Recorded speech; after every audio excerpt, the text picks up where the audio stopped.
Olá, sejam todos bem-vindos ao novo episódio do LeixeCast. Hoje aqui com a doutora Gladys Costa, né, e oncologista veterinária, publicitária, formada em marketing digital, um extenso currículo aí. Vamos falar um pouquinho sobre a intersecção entre a oncologia e a leishmaniose. Doutora Gladys, seja bem-vinda ao LeixeCast. Muito obrigada pelo convite, Thiago. É um prazer estar aqui contigo. Então vamos direto ao assunto. Bora. Doutora Gladys, vamos começar com a parte da oncologia, né? Sim. E a gente sabe que a leishmaniose, ela vai tangenciando, né, outras tantas patologias. Sim. Né, e a oncologia não fica fora disso. A gente tem algumas patologias incomuns e alguns diagnósticos diferenciais que podem ser trabalhados tanto pela oncologista quanto por mim, né? Sim. Que trabalha com infectologia.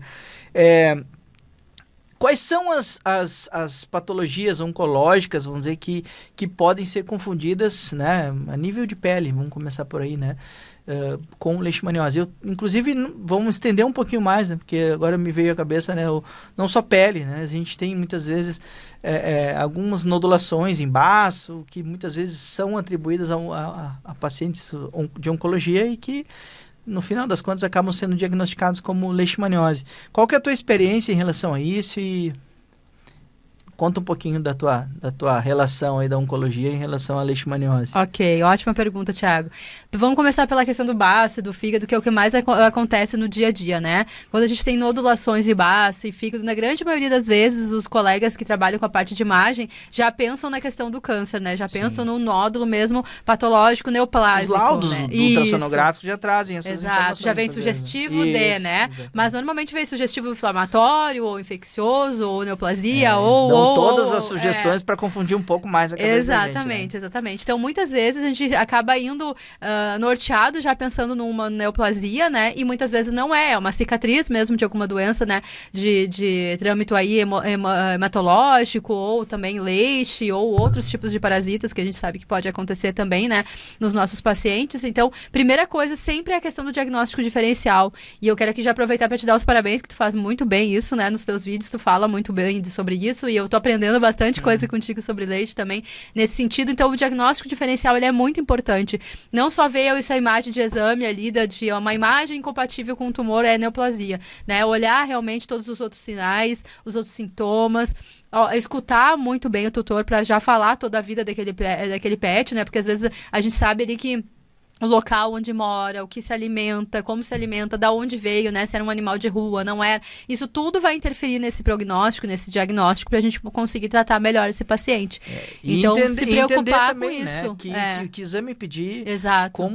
como abordar uma lesão dessa que vem com um carregado de dúvida. Exato. Que exame pedir, como é que vamos fazer essa diferenciação. Isso, e a importância de ter esses exames, né? Que eu até hoje, às vezes, eu recebo muitos pacientes que já vêm achando que é câncer, e qual a quimio tem que fazer, qual o tratamento, qual isso, qual aquilo, mas calma, gente, primeiro tem que ter certeza. Me veio à cabeça agora alguns casos, essa semana eu atendi um assim, né? A primeira pergunta da tutora na teleorientação foi assim: o veterinário indicou uma esplenectomia porque era uma lesão nodular. E eu já vi tanto, isso não tem noção. Quantos pacientes de leite, porque eu pego o paciente já de segunda, terceira mão, né? Exato. Então, eu também. O que acontece?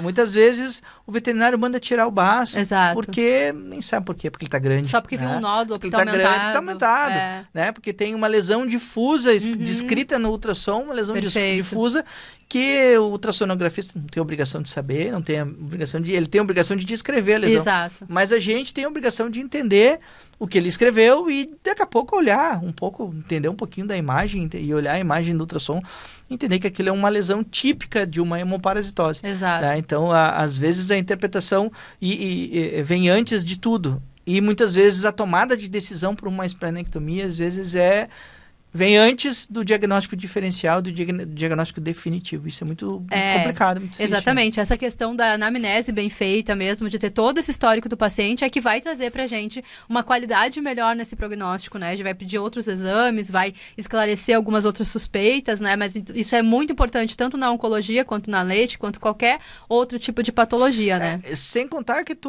se tu tomar uma decisão dessas antes de um diagnóstico definitivo, bem feito, Tu vai expor um animal, esse que eu conversei na teleorientação essa semana, a gente evitou uma esplenectomia. Sim. E assim, a esplenectomia é uma cirurgia altamente complicada para quem tem uma esplenomegalia, né?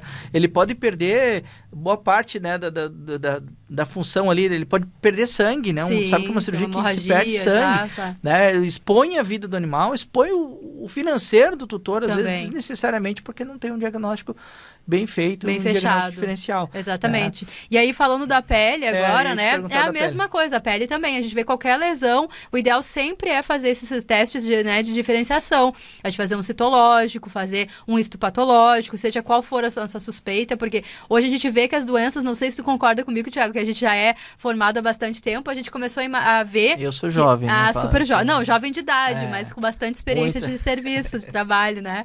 E a gente vê que tem bastante lesões agora mascaradas, né? Coisas que a gente dizia, não, isso aqui é sarna demodésica, isso aqui é sarcóptica, E vamos lá, isso aqui é não sei o quê. existe Hoje não. A gente precisa saber em quem confiar. Eu vejo que a gente como técnicos, a gente tem que ter o laboratório da nossa confiança. Parceiro, exato. E às vezes isso não está diretamente ligado com a grife do laboratório. Claro que não. Porque muitas vezes o patologista lá do outro lado, ele enfeita aquele laudo, ele coloca toda uma descrição, né, que se tu não sabe ler e interpretar aquilo ali, tu não sabe que aquela lesão, né, tem alguma relação com a leishmaniose. Então o cara não vai colocar, né, que tem leishmania, na presença de leishmania naquela lesão. Sim. Mas ele vai fazer toda uma descrição inflamatória, isso. linfocitoplasmática, Claro. que a gente, interpretando, né, a gente tem que entende. saber entender. Então é importante o patologista que faz essas avaliações ter essa experiência para nos dar um dado, né, bem mais assertivo. Mas a gente também tem que entender que do outro lado a gente tem outros veterinários que não têm esse conhecimento. Então,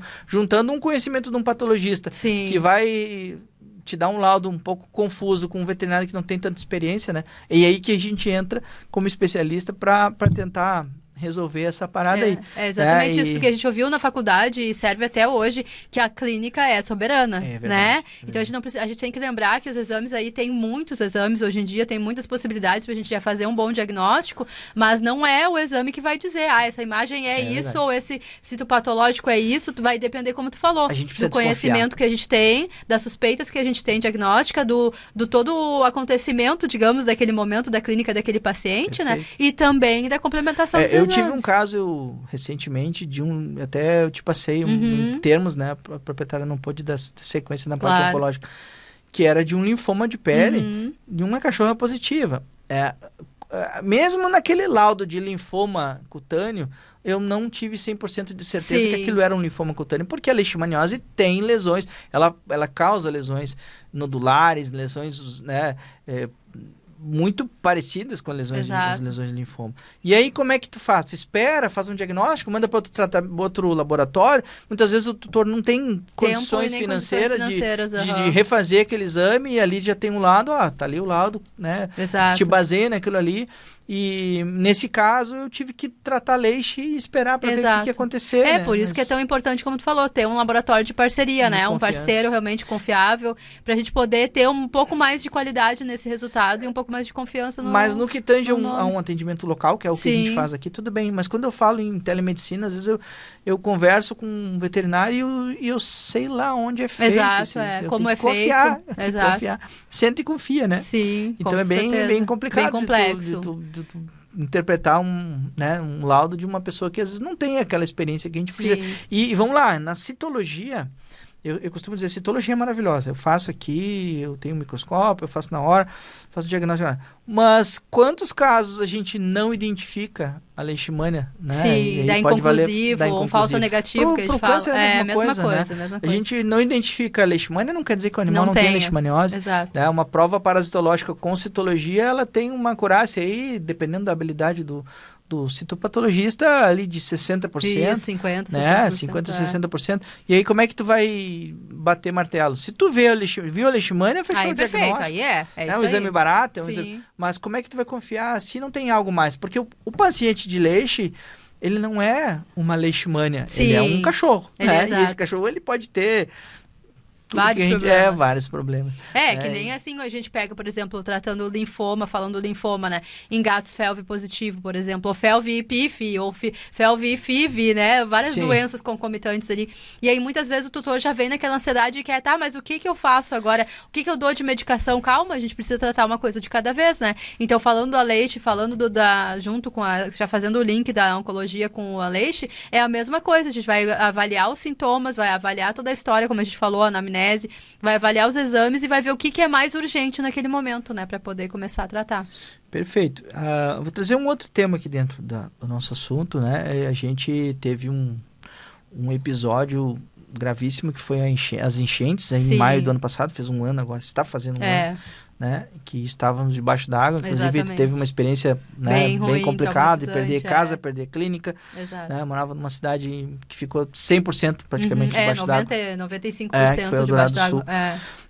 Então, essas enchentes não só trouxeram tragédias pessoais, tragédias, né, profissionais, enfim, mas elas também trouxeram, obviamente dizimaram muitos cães, né, mas trouxeram cães de rua para dentro de abrigos, né, e aí a gente começou a ver aqueles problemas reais, a vida como ela é dentro da proteção animal, né? Aqueles animais de rua vieram com N problemas, dentre eles, né, gatos com esporo, cachorro com leishmania, leptospira, e uma coisa que a gente vê muito em cães de rua, que é o TVT. Isso. Né? A gente teve recentemente pacientes em comum, né? Tratamos pacientes em comum, eu tratando leite, tratando TVT no mesmo paciente, né? Como que tu vê essa experiência aí que a gente passou junto? Como é que tu lidou? Porque esse paciente chegou para mim através de ti, né? Exato. Então, como é que tu lida com essas situações aí? Conta para nós. Realmente, como tu falou, como foi tudo para um lugar só, digamos, para vários lugares, mas muito mais focado do que antes nas casas de cada um, né? A gente começou a identificar mesmo essas patologias que estavam adormecidas, digamos assim, que não eram tão comuns na nossa casuística, né? Às margens da nossa visão, estavam né? escondidos ali, né? Vamos dizer assim. E aí, o que acontece? Animais de muitos anos com doenças, com enfermidades que não iam tratando, que confundiam com outras coisas, né? Animais magros que achavam que é porque moravam na rua. E a gente fica cego diante de cachorro de rua, né? Nem olha, tem gente que nem olha. Então, se tá pingando sangue da vulva, do pênis, né? Ninguém nem tá nem aí, né? Exatamente. Então, esses animais vieram para dentro de abrigos, vieram para mão de veterinários e de voluntários que estavam engajados em resolver o problema. Então, começaram a se identificar. E a gente conseguiu ver por isso, porque a maioria dos veterinários fez um trabalho voluntário aí nesse tempo, né? Ou dentro do abrigo, praticamente ou fora do todos, abrigo. Né? Acho que todos, assim, Parabeniza a nossa classe aí. Olha, foi uma das classes mais unidas, né? Porque a gente não viu médico unido só dentro dos postos, dentro do hospital, mas na rua não, né? E a gente tava ali realmente Vamos puxar o assado pro nosso lado. A gente somos muito bom. Aquilo mesmo que eu... né? Não tem palavrões, mas aí a gente é muito bom. Porque... Então, o que acontece é exatamente isso. A gente fez vários projetos, né? Cada um na sua área. E eu fiz o projeto de oncologia ali junto com a Kate Pet, ali em Porto Alegre. Eles fizeram castrações e eu fiz toda a parte cirúrgica e quimioterapia dos pacientes oncológicos. E aí foi o que aconteceu. Apareceu esse paciente para nós, de uma ONG, que tirou, né, esse paciente da rua. Não era da enchente, ele estava na rua, mas durante a enchente eles também foi junto, digamos assim, foi de brinde, né, pra ONG. E aí, chegando lá, eu vi que realmente o animalzinho tinha vários problemas, né? Tinha muito problema de pele, muito magro, quase não se alimentava, quase não comia, né? Além de um tumor na coxa direita, se eu não me engano, na parte interna da coxa, né? Eu disse, tem um tumor aí, mas tem outros problemas mais graves, que é a anemia, não tá comendo, essas lesões feias de pele, blá, blá, blá, vamos investigar. E aí ela levou para uma clínica, colega nossa, mas que já fazia um trabalho de voluntariado também com ela. Trataram, fizeram os testes e aí identificaram que ele tinha doença do carrapato, que ele tinha babésia, que ele tinha elíquia, que ele tinha leixe, que ele tinha 300 milhões de coisas, né? Eu disse, bom, então agora vamos por partes, né? Vamos tratar a parte hematológica primeiro, a parte parasitária, ver como é que ele fica e vamos mandar pro Thiago e depois volta pra mim. Quando o Thiago disser que ele tá ok, né, imunologicamente falando, que a doença tá controlada, né? A gente começa a químio, porque a químio vai deprimir muito mais esse paciente. E tu vê a dificuldade de lidar com essas comorbidades, né? Tu pensa num animal de rua que vem com tudo que né, que tem direito. E né? tu vê como confunde, porque, por exemplo, ele tinha lesões na pele, como eu falei. E ele tinha, depois a gente foi ver que ele tinha uma lesão no lábio, na parte inferior do lábio também. Que a gente estava confundindo com as próprias lesões da leixe e tudo mais. Mas eu disse, não, vamos fazer. Ele precisava de profilaxia dentária também. Sim. Ele foi um paciente que precisou de um monte de coisa. E aí, quando fizeram a profilaxia dentária, eu pedi pra veterinária que fez a profilaxia, eu digo, já tira uma parte ali, faz uma amostra pra mim, pra gente mandar pro histopatológico. E era também TVT. Então, ele tinha TVT ele tinha metástase de TVT na coxa, que eu nunca imaginei, nunca já pego esse caso de TVT externo, né, na coxa. Tu vê a importância do diagnóstico bem feito. Porque tu imagina se é na visão do leixe maníaco aqui, o cara vai olhar, isso aí é da leixe. E como nós tratamos os dois, daqui a pouco, de que é o mérito? De quem é agora? De que é leixe ou é onco? É complicado. A gente tá... E assim, onde na rua, nesse paciente de rua, nesse cão de rua, é onde a leishmaniose caminha do lado da erliquiose, da babésia, do TVT, da sarna, da demodésica, da verminose, enfim, de tudo que engloba essa questão do animal então, de rua. Esse caso foi bem um exemplo de que realmente precisa ter essa união de vários especialistas, de vários colegas, pra gente conseguir tratar esse cão de uma forma mais adequada. Senão cada um tem a sua visão. Exato. É como tu disse, tu ia levar as lesões pra leite, eu também, no primeiro momento, levei. Eu não iria fazer um tumor de pele, né? Quem é que vai, né? Pelo menos eu que não sou oncologista, não iria desconfiar de TVT, jamais. Exatamente, né? É bem isso. E assim, tem um outro ponto, né? E eu queria que tu dissertasse a respeito, que que eu acho que é comum e aí não é que anda junto, mas que a gente tem a mesma abordagem, né? Que é quem trabalha com leixe, quem trabalha com oncologia, tem um paciente crônico, é um paciente que vai contigo até o final. Eu digo isso, né? A relação que eu tenho com os meus tutores é uma relação de amor. A gente agarra na mão deles e leva até o fim da vida desse cachorro. Sim. Eu sempre digo, a única coisa que a gente não escapa é da morte. Sim. Mas que morra bem velhinho de outras coisas, que é o que a gente quer para nós, né? Sim. Então, essa relação é muito parecida na questão da oncologia, né? Sim. Como que tu vê isso? Eu já conversei com outra colega num outro episódio do LeixeCast sobre a questão do celular. Eu gosto de dar o meu celular para os meus tutores, né, dos meus pacientes, porque o paciente de leixe, assim como o paciente oncológico, ele tem vômito esporádico, ele tem uma diarreia esporádica, ele fica sem comer um dia, ele convulsiona um dia, ele, sei lá, não emagrece, entendeu? E às vezes a angústia de um tutor de leixe, de um cão de leixe, é a mesma angústia que nós já tivemos lá atrás com os nossos filhos, né? Sim, que a gente eu faço um paralelo com a pediatra do meu filho, né? Dos meus filhos, né? Eu lembro que, claro, antes da gente ser pai experiente, né? A gente, qualquer secreção nasal, a gente chamava, né? Ia para o médico. E eu lembro que a pediatra dos meus filhos era professora universitária, famosa, né? Conhecida. E às vezes eu ligava para ela, eu lembro de ligar para ela, assim, tipo, domingo, 11 horas da noite, e ela me atender com voz de sono, mas me atender. Sim. O que é aquilo ali? Não é o médico falando, né? É uma pessoa que te acolhe, que te dá uma informação que às vezes não é tão relevante para ela, mas que para nós do outro lado, ou seja, para o tutor do outro lado, é algo que conforta. Sim, né? Com certeza. E eu vejo que o papel do oncologista, e no meu caso, como infectologista, é confortar. Às vezes as pessoas é muito maior, muito mais importante o que tu tem de bagagem técnica do que é muito mais importante o que tu traz da parte emocional, né? Como é que tu vê essa parte, como é que tu age? Tem alguma semelhança com o que eu falei? Não, é exatamente isso. Quando eu entrei para oncologia, porque eu fui fazer pós-graduação só depois de muito tempo de formada, né? Eu também. Eu me formei em 2006 e fiz a pós, eu terminei em 2017, né? Entrei em 2015 e terminei em 2017.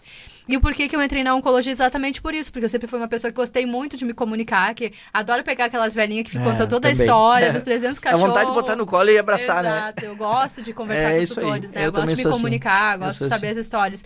Daí, por isso que me levou pra oncologia. oncologia, porque eu vi que tinha bastante casuística acontecendo, infelizmente estava acontecendo muitos casos de oncologia dentro da minha clínica própria, né? E eu disse, olha, então aí é uma área que tem uma demanda que está pedindo. Maior demanda, talvez, exato, hoje em dia, né? Tá aumentando muito e eu gosto de fazer isso, então vai ser legal, é isso que tu falou, essa empatia, essa acolhida, esse acolhimento, que é muito importante, né? E a gente sabe que alguns pacientes são pacientes que são terminais. Claro. E vamos lá, o e tutor... tem o envolvimento emocional da família também, Com né, certeza. Thiago? Eu pego muitos casos, assim, de que o esposo teve câncer e depois o cachorro, Eu tenho uma paciente minha que é oncológica e o cachorro tem leixe. E nós caminhamos junto dentro de uma quimioterapia que ela fazia. Ela estava, na época, no início do tratamento, sem nada de cabelo, a tutora, e a cachorra começando um tratamento de leixe. Um ano depois eu já revisei ela umas 3 vezes, eu acho, e a tutora super tá bem do tumor dela e a cadela tá bem da leixe. Sim. Então, assim, existe uma relação, uma ligação muito forte, uma conexão muito forte entre o paciente, né, entre o paciente e o tutor. Né, e isso a gente precisa respeitar. Claro. Eu sempre digo assim, a gente sabe que o tratamento oncológico não é um tratamento barato. Assim, o tratamento de leixe não é um tratamento não, barato. Então, quem opta por quem opta por fazer uma quimioterapia, uma cirurgia de um tumor, né, em um animal idoso, quem opta por tratar a leishmaniose, que é uma doença que até pouco tempo atrás era sentença de morte. Sim, exato. Então, esse tutor, ele gosta do seu paciente, do seu cãozinho, pet, do seu pet. Ele vai querer que tu faça tudo, mas principalmente ele tá te procurando porque, assim, ó, ele tá te entregando um filho na mão. Uma família, cuida do meu família, filho. Exato, é desse jeito que eu enxergo, sabe? Uhum. E se tu não tiver essa sensibilidade... às vezes tu olha e tu vê, o paciente muitas vezes não tem muito futuro, mas vamos lutar, né? Se tiver que perder, vamos morrer abraçado, né? Vamos perder lutando, abraçado. Verdade. E na oncologia não é muito diferente. Não, né? é bem igualzinho, bem parecido. Todas as doenças crônicas, que nem a gente estava falando, né? Paciente que é cardiopata, tem problema cardíaco crônico, renal crônico, né? Todos esses pacientes que têm alguma doença que a gente sabe que não existe uma cura e que existe um tratamento contínuo, é muito importante a gente ter esse acolhimento para o tutor e também para o veterinário, né? A gente falou sobre isso agora no último evento, dessa parte toda psicológica do veterinário também, porque a gente acaba sugando muito essas questões familiares dos nossos tutores, saber filtrar, né? Tem que saber filtrar, porque senão a gente adoece. Exatamente. E isso é uma coisa que eu vejo muito na leixa, né? O tutor adoece junto com o cachorro. Claro, com certeza. A gente vê muitos, assim, os cães não estão tão mal assim, né? Faz os anos que o cachorro tá bem. E a pessoa tá adoecendo. Tá pior. Por que ela tá adoecendo? Porque ela tá vendo que o cachorro tá indo para um lado que é ruim, ou ela tá vendo que o cachorro tá indo para um lado ruim e ela não tem condições, muitas vezes financeiras, de acompanhar esse tratamento, de fazer tudo que existe disponível para aquele cachorro. Isso é muito triste. A gente precisa ter empatia. Óbvio que a gente não pode, tem coisas que a gente não pode fazer de graça, né? Mas a gente tem que ter essa empatia e entender que do outro lado não é um sentimento. Com certeza, um filho, é alguém da família, como a gente falou, família. né? E além disso, eu vejo muito na questão da oncologia os mitos e verdades também, que também tem na leixa, mas que na oncologia está mais enraizado, que é a questão, por exemplo, no tratamento quimioterápico. As pessoas chegam para mim e já dizem, olha, doutora, me fala o que tem que fazer, mas eu não vou fazer quimio. Eu vou dizer que tu tá me ajudando muito, porque recentemente, né, vou citar um exemplo, não vou citar nome, mas a gente está atendendo junto um paciente oncológico, que é de um oncologista médico, né? Humano, E aí ele já veio com essa cabeça assim, né? Não funciona, você vai morrer, meu cachorro vai... Exato, porque eles pensam dessa forma, porque na oncologia humana é um processo ainda mais doloroso, né? Que eu expliquei para ele e sempre explico para os meus clientes, que a dosagem da medicação é diferente, o tipo de câncer é diferente, né? A agressividade, a resposta no ser humano e no pet é totalmente diferente. Então, isso tem digamos, uma história já familiar tão forte, tão poderosa, tão destrutiva naquela família, que quando a gente fala em quimioterapia, já levanta aquele gatilho é morte, vai sofrer. É o luto antecipado, que nós conversamos lá com a doutora Roxana no último podcast. É o luto antecipado. Aí o luto antecipado entra também por conta do quê? Na leixe, né, que já se identifica como uma sentença de morte. No caso do cão, se tu falar com as pessoas até hoje, né? As pessoas vão dizer, mas o cachorro tem 12 anos e tem um câncer no fígado, o que tu quer gastar com esse cachorro? Só que assim, o que as pessoas não se dão conta, e não é julgamento de valor, cada um sabe de si, do seu bolso, da sua prioridade, do que entende por importante, né? Dentro da sua família. Mas ali, eu acho assim, dentro da tua família, vamos botar lá para um filho, para um pai, se eu tivesse 2 meses a mais com meu pai, que faleceu de câncer, eu pagaria, tirava tudo que eu tinha no bolso. É o que eu disse para um cliente 2 hoje. 2 meses é importante. Uma semana é importante. Sim. É o que eu disse 5 minutos com um ente querido, né, a mais, a gente aproveitaria. É o que eu disse para um cliente hoje, que eu comecei a fazer a químio dessa paciente hoje, que ela tem FeLV e linfoma mediastinal, né? E aí ele me falou exatamente isso. Ele estava muito sensibilizado. Ele me disse, doutora, será que vai valer a pena? Porque a gente já sabe que o final vai ser o óbito, né? Não falou óbito, ele falou morte isso mesmo, é a única certeza que todo Exato. mundo tem pra Mas tudo. o que a gente vai fazer? E eu sei que eu vou ter que investir bastante dinheiro, bastante tempo, E tu acha que vale a pena? Daí foi o que eu sempre falo. Eu digo, eu sempre acho que vale a pena. Que aí eu sempre uso o exemplo do Mano também. Eu digo, imagina se fosse tu, Deus o livre, que tivesse com uma doença crônica e tu soubesse que tu vai viver 6 meses. Eu viveria aqueles 6 meses como nunca na minha vida. Eu tenho um outro conceito que é a questão da qualidade de Exato, vida. Né? Né? Tu vai viver como esses 6 Sim, meses? Tá, se tu vai estender 30 dias com sofrimento... daí é diferente, né? Bom, aí sim, aí o julgamento é diferente. Exato. Mas se o animal tá lá, tá comendo, tem alguma condição corporal... E tem uma chance de ficar bem, né? Que é o que eu digo sempre digo. Se a gente sabe que existe aquela mínima chance ali, mas é uma chance, vamos tentar. Se não der certo, é o que eu sempre falo, se não der certo, eu mesmo vou ser a primeira a te dizer, olha, não tá adiantando, ela tá só piorando, continua emagrecendo, continua sem se alimentar, vamos parar por aqui. Mas é essa conexão que tu tem que gerar lá no princípio, na primeira consulta. Na primeira consulta, se tu te conectou com o tutor e tu entendeu o problema dela, entendeu o problema do cachorro, tu vai saber, se tu te gerou essa conexão de verdade, se essa conexão tem amor e tem verdade, tu vai saber dizer a hora, vai saber também a hora de tu puxar o freio de mão e dizer, olha, agora não dá mais. O próprio tutor vai sentir, né? Eles me perguntam, quando é que eu vou saber que tá na hora de parar? Eu disse, tu vai saber. Vai saber. Porque eles mudam o comportamento, saber, né? Os tutores, os tutores vão saber e a gente também. Mas vai saber porque tu vai ver o pet diferente, vai ver que ele já não tá mais comendo, que ele não tá mais usando o banheiro, no caso dos gatos, que ele não tá mais se lambendo, que ele não tá mais brincando. Porque tem aqueles comportamentos que é daquele pet, né? Que é exclusivo daquele pet, que tu vai identificar que mudou. E aí Exato, e daí às vezes é um cachorro grande, já não caminha mais, tá se arrastando, tá se machucando, tá formando escaras, tá perdendo peso, tá urinando e tá deitando em cima da urina. Bom, aí, vamos lá. Aí perde a dignidade e aí já passa do limite, no meu modo de ver. Claro, sim. Eu jamais induzo a pessoa por eutanásia, não. Eu sempre digo, prefiro morrer lutando, né? Claro. Mas a gente tem que entender que nesse morrer lutando existe um sofrimento, existe um gasto, existe um desgaste emocional muito grande. Que é muito forte. Né? Do veterinário, do tutor e do cachorro. E a gente precisa respeitar isso aí, Com certeza.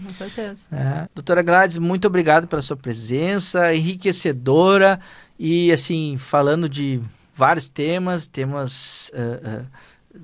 bastante relevantes e distintos. Muito obrigado por ajudar a mudar a imagem do médico veterinário aí nas redes sociais, né? Com certeza. Eu também te agradeço pelo convite. Como eu disse, estou aprendendo muito contigo também. Sintomas que eu nem imaginava que podia ser leite. Agora eu já estou pensando 2 vezes antes de dizer que não, faz a gente ficar pensando tudo é leite.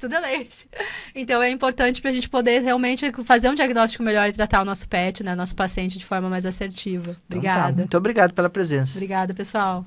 Com esse agradecimento, nós encerramos o nosso Leishcast de hoje. Aproveite e deixe seu like, inscreva-se no canal e compartilhe o nosso vídeo para que a gente possa trazer mais e mais conteúdos relevantes a respeito de leishmaniose e outros tantos assuntos aí que tangem a leishmaniose.